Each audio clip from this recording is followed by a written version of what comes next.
В Казани очередной день игр будущего. Фиджитал сражение в самом разгаре.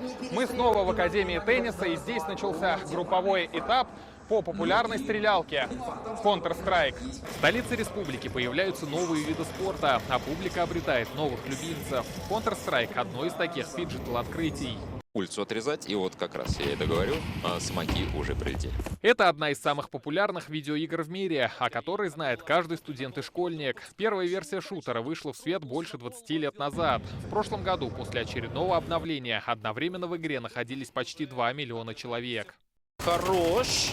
Быстренько. Главное, очень много людей сейчас атаки не потерять. В праздничный день посмотреть на выступления киберспортсменов собрался полный зал. И каждый сам выбирает своих фаворитов. Я всегда болею за того, кто проигрывает.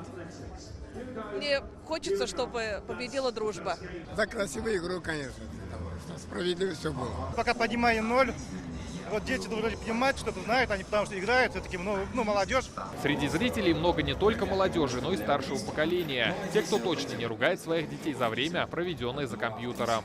Но это наша сейчас новая реальность, от нее никуда не денешься, но пусть оно будет, если им это интересно.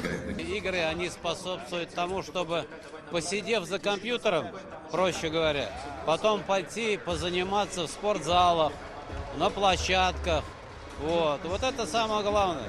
После виртуального противостояния спортсмены отправляются на большую арену и демонстрируют меткость и тактические навыки в живом столкновении с лазерным оружием. Вот так выглядит экипировка спортсменов. На голове шлем, на теле специальный жилет с датчиками, которые фиксируют попадание по игрокам. В руках автомат, масса которого соответствует реальному автомату Калашникова. Ну а главная задача команд — установить или обезвредить вот это устройство, которое называется цифровое пламя. Но не все киберспортсмены профи в лазертаге. Некоторые геймеры учились бегать вне виртуальной реальности. Я до этого занимался футболом 7 лет, но все это забылось, уже 5 лет, как за компьютером сижу. Но так, не сказать, что сложно прямо, но постараться надо. Потом ноги забиваются, и надо как-то привыкнуть к этому, разминку сделать и так далее.